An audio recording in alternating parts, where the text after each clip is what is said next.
this, of course, as of recording, we might make like signings, or some of the players I talked about might leave, but I reckon most of it will stay the same. And I can make some of these.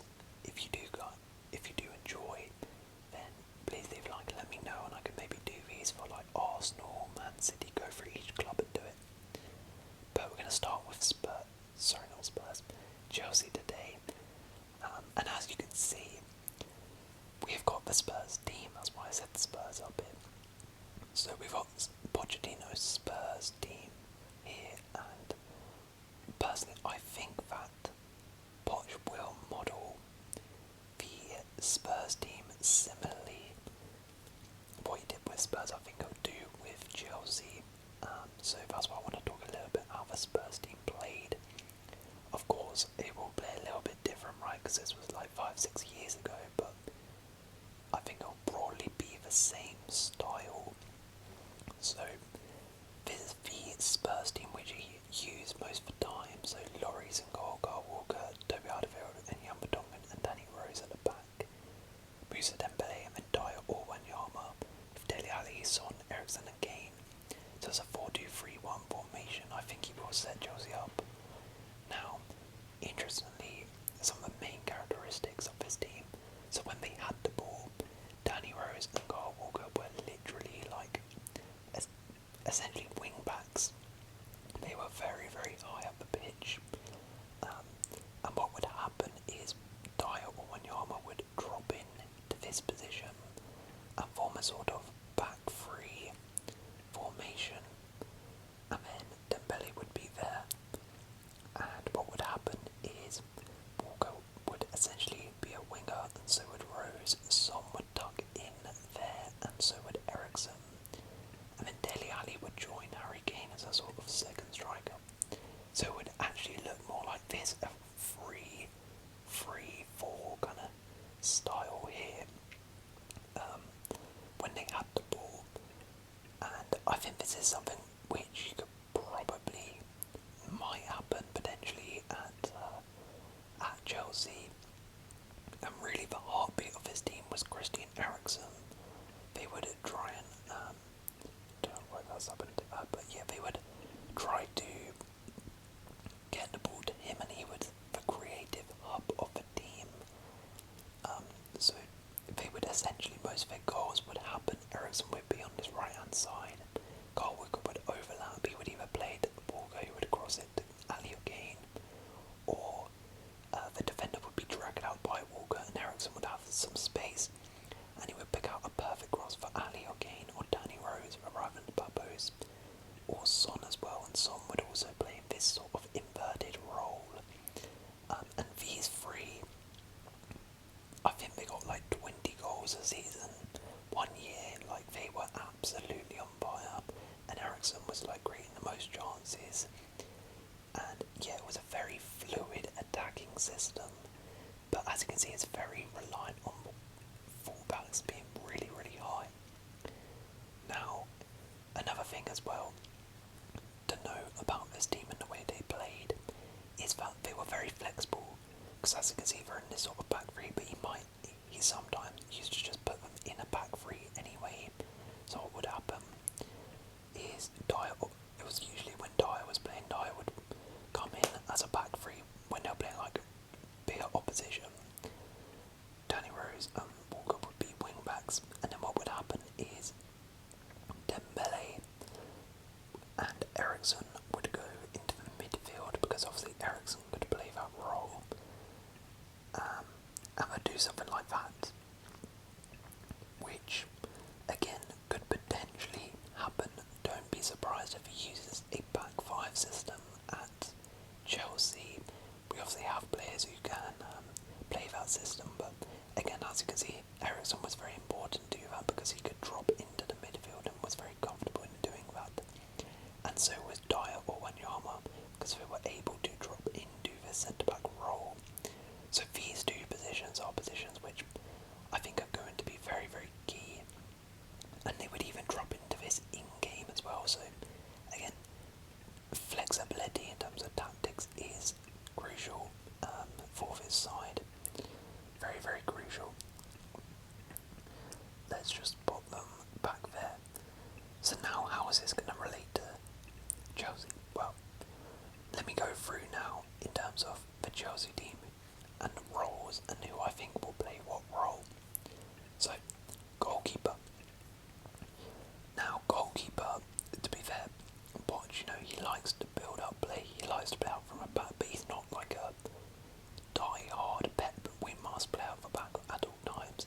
He doesn't demand his goalkeeper, Lloris is okay with the ball at his feet, but he's not amazing, right? So, Kepa will do the job, he will do the job.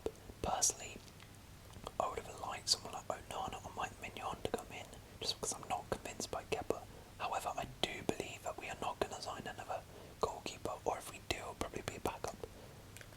So, I think Kepa will be the starting number one next season, which is not the end of the world, but not ideal.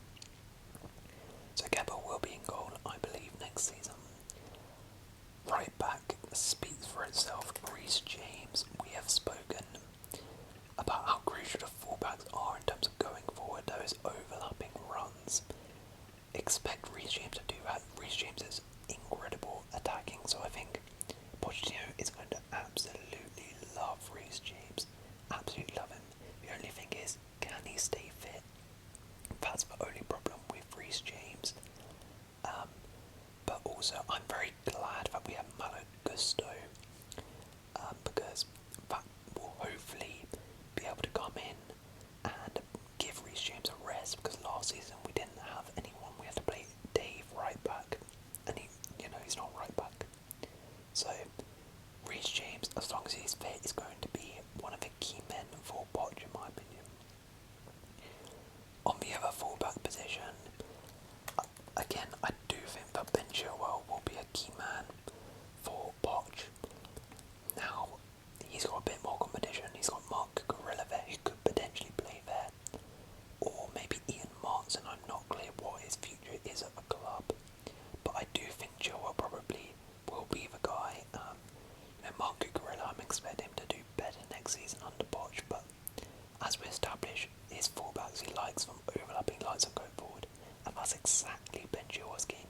He is incredible going forward, and also, as we discussed here, when they're in a position like this, and Christian Eriksen would have the ball, I said he would cross that ball in for Dele Alli or Kane.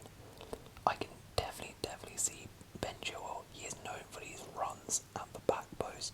He could definitely do that. So I would expect Ben Chilwell to play, and I would expect, don't be surprised if Ben Chilwell starts getting a few goals where on that right hand side maybe a Reece James gets the ball here and crosses it, and Ben Chilwell is there at the back post. I do think he is a fantastic forward going forward, and I expect him to do well under Poch. Centre backs. Now this is where it gets interesting. So he likes his ball playing centre backs, and to be fair, we have all good ball playing centre backs. He has kind of a selection dilemma, to be honest. It's quite hard to decide who he's going to play. Now, I do think at right centre back, Wesley Fofana will probably play most games at right centre back. That's left centre back. I think that, we've spent a lot of money on him, and he did show signs last year. It wasn't his best season, but he did show signs last year of being a good player. I think his ball playing ability is fantastic. His dribbling as well is incredible. And I think, he'll settle in next season at that right centre back role. And, that really should be his, if we're being honest. I think it will be. Left centre back is where it gets very, very interesting. So we've got Benoit Badiashile, we've got Levi Colwill, and we've also got Thiago Silva, who could play either role. Now, I think all three of those, Poch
is really tough. They are both fantastic.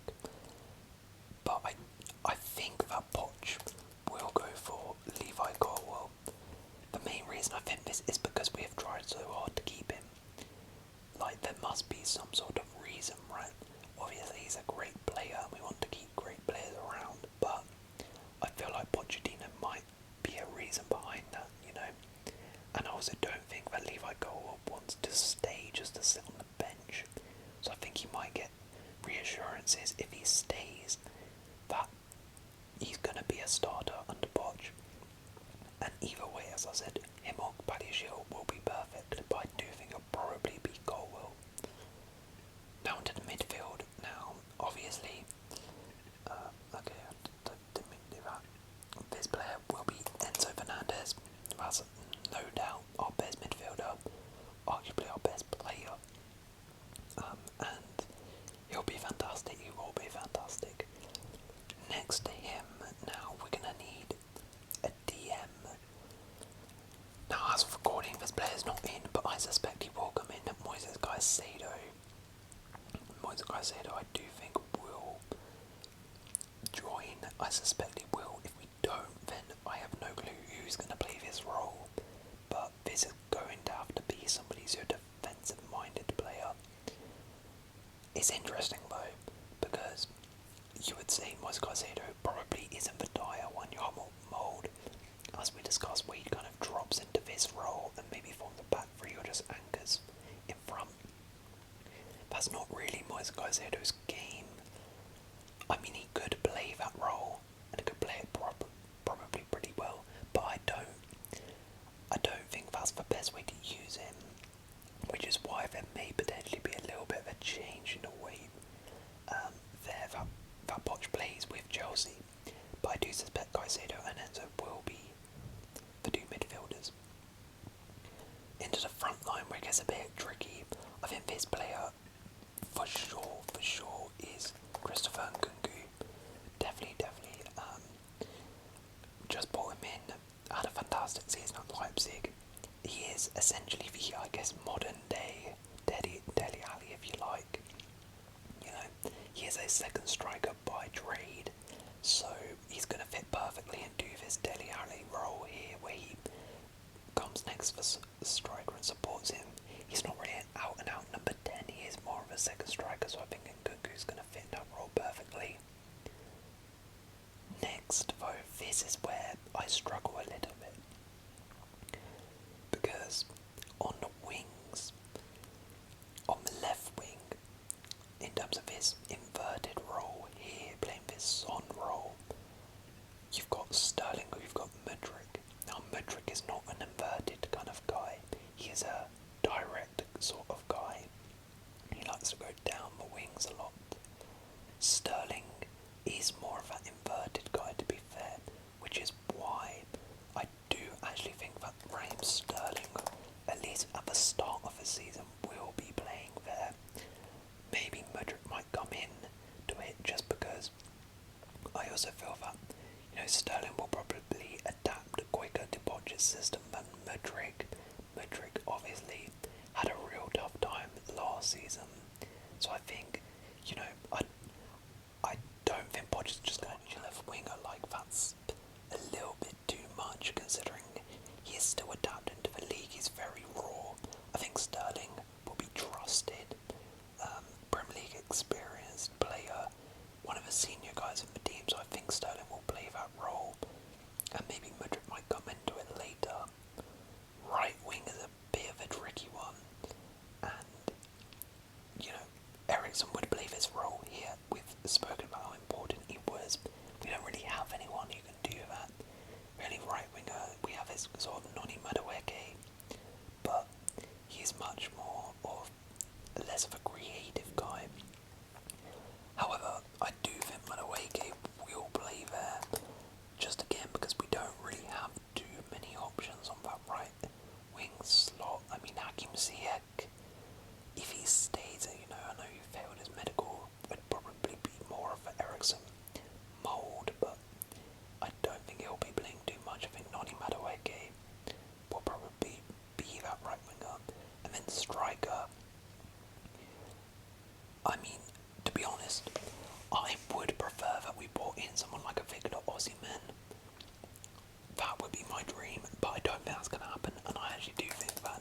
Jackson will be the starting striker for us. Yeah, not ideal. Like, he is young and there's a bit of pressure to put on the guy. I would prefer, as I said, someone more experienced, someone like Osimhen to come in. But I do think Nicholas Jackson can do the job. He's got that hold-up play, he's got the link-up play. I think he's pretty good in the air as well for his crosses. And maybe, that's what we need. We need a striker who, there's not that £100 million price tag pressure on him, because we've been stung by a lot of strikers in the past. We just need a sort of low-key striker. Maybe Nicholas Jackson could be that guy. Now, in terms of how this team would play, it's obviously very different to this, because one, we have Caicedo who's not really going to play that diamond right, and then we have Madueke who's not really going to play that Eriksen role. So I do think probably when we have the ball, I think what we'll see is Reece James will probably take this role, be a little bit more inverted. Madueke will do the width, Ben Chilwell would be over here, Sterling will be inverted, and then it will be something like this. I think Enzo will be here, and I think Caicedo might just be a little bit deeper. And I reckon when we have the ball, it will be something like this. And I feel we might see quite a few goals where Reece James is in this position here, crossing the ball, Chilwell back post, Nicholas Jackson and Gungu there. And I think Madueke will probably just be the one who's on that wide area there. Or we might see also, I think, expect Enzo as well. He's very good in these long diagonal balls. Expect him in this position here to be hitting balls for Madueke on the overlap, or potentially Chilwell on the overlap. I think that could be a way that we break down teams. And I suspect Sterling will be playing here in this sort of cam sort of role as an inverted winger, as opposed to really out wide. I think this combination could work well. Chilwell on the overlap, Sterling cutting in, and then Nicholas Jackson, we just basically need to be a vocal threat, and Gungu will just be playing off him, coming in here, linking up with Enzo, linking up with Sterling, Reece James. And I think Enzo will probably get quite a free role in this midfield here, and also Caicedo will be slightly a little bit deeper than Enzo, but as soon as we lose the ball, Enzo and Caicedo will be winning that ball back quickly. But as I said, we might see a back three potentially, because we do have a lot of good centre backs. If we had a back three, it'll probably be Reece James like this, and Chilwell as wing backs, Enzo, Caicedo, and then probably you would drop in, I think, Nkunku and Jackson will probably be a front two together, and then it will be, or actually no, I reckon it will probably be like a that, maybe take Madueke out and Nkunku's play there, it'll be like this, and then this player would be probably Thiago Silva. Silva. I think this could potentially be something you see, and sort of, because as I said, he did switch towards the back three sometimes. So if you saw this, I think what would happen is maybe against the big teams you might see this, and then Gungu wouldn't really be a right winger, it would be similar to Dele Alli when he was pushed out there, would essentially just have this free role inside, playing off Jackson, and same with Sterling as well, so it would essentially look like that in game. I reckon that you could potentially see that a few times as well. But yeah, most likely I do think it'll be the 4-2-3-1 with those players I had. Let's just reset it. Okay, so just there, and